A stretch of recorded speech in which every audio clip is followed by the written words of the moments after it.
15,000 ನೀವು ಯಾರು ಕೊಟ್ರಿ? ಜಂಟಿ ಖಾತೆ ಶಿವಕುಮಾರ್ ಅನ್ನೋ ವಿಲೇಜ್ ಅಕೌಂಟೆಂಟ್ ಸರ್ ಕೇಳಿದ್ದು ಅವ್ರಿಗೆ ಏನು ತು ಅಕೌಂಟ್ ಪೈನ ಕ್ಯಾಶಾ?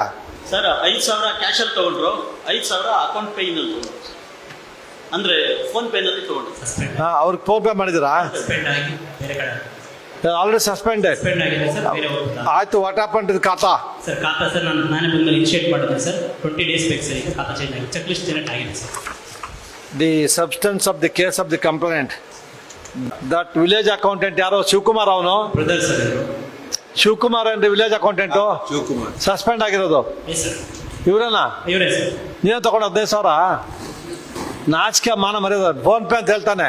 ನಿಮ್ಗೇನು ಮಾನ ಮರ್ಯಾದೆ ಇದೆಯಾ? ಮಕ್ಕ ತಗೊಂಡಾಗ ಭೂಮಿ ಮೇಲೆ ಇಟ್ಕೊಂಬಿಡಿ. ಏನು ಜೀವನ ರೀ? ಓಪನ್ ಆಗಿ ಬಂದು ಹೇಳ್ತಾನೆ ಫೋನ್ ಪೇ ಇದೆ ಅಂತ. ನಾಚಿಕೆ ಆಗಲ್ಲ ನಿಮ್ಮ ಜನ್ಮಕ್ಕೆ. ಬೆಗ್ಗರ್ಸ್ತ ಜೀವನ ಮಾಡ್ತೀರಾ? ಸಂಬಳ ಬರೋದು ನಿನ್ಗೆ? ಸಂಬಳ ಬರುತ್ತಾನೆ? ಅವರಪ್ಪ ನೀನು ಹುಟ್ಟಿದೀಯಾ? ಅದಕ್ಕೆ ಯಾಕೆ ಹಿಂಗೆ ಕೈ ಬೇಡ್ತಿ? 15,000 ಲಾಂಚ, 25,000 ಲಂಚ ತಗೊಳಕ್ಕೆ. ಏನು ಬದುಕು ನಿಮ್ಮ ಬದುಕು? ನಿಮ್ಮ ಮಕ್ಕಳಿಗೆ ಹೆಂಗ್ರಿ ಮಕ್ಕ ತೋರಿಸ್ತೀಯ? ನಿಮ್ಮ ಅಪ್ಪ ಕರಪ್ಟ್ ಅಂತ ಹೇಳಿದ್ರೆ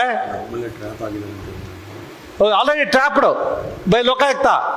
ಖುಷಿ ನಿನ್ಗೆ? ನಿಮ್ಮ ಮಕ್ಕಳು ಹೆಂಗ್ರಿ ತಲೆ ಸಮಾಜದಲ್ಲಿ ಸ್ಕೂಲ್ಗೆಲ್ಲ ಹೋಗ್ಬೇಕು?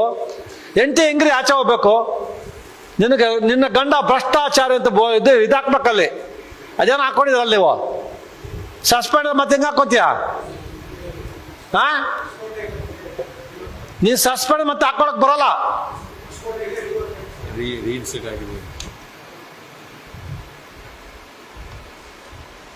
ಅಲ್ಲಿ ಬೋರ್ಡ್ ಹಾಕೋ, ನಾನು ಭ್ರಷ್ಟಾಚಾರಿ ಅಂತ. ಚೆನ್ನಾಗಿರ್ತದೆ. ಆಲ್ ರೈಟ್, 1 ತಿಂಗಳು ಟೈಮ್. ಎಸ್, ಅವನು ನೀನು ದುಡ್ಡು ಕೊಟ್ಟಿದ್ದೆಲ್ಲ ಹಾಕಿದಾನೆ ಡಾಕ್ಯುಮೆಂಟ್ಸು. ಇನ್ನೊಂದ್ಸಲ ಕಳಿಸ್ತೀವಿ ಮನೆಗೆ. ಆಯ್ತು. ಎಸ್, ಏನು ನಾಚಿಕೆ ಮಾನ ಮರ್ಯಾದೆ ಇಲ್ಲ ಅದು. ಹಾಂ ಸರ್. ಶೇಷಪ್ಪ ಮತ್ತೆ ರಿಜಿಸ್ಟ್ರೇಟ್ ಆಗಿದ್ದು ಮೊದಲ ನಾಚಿಕೆ. Assistant commissioner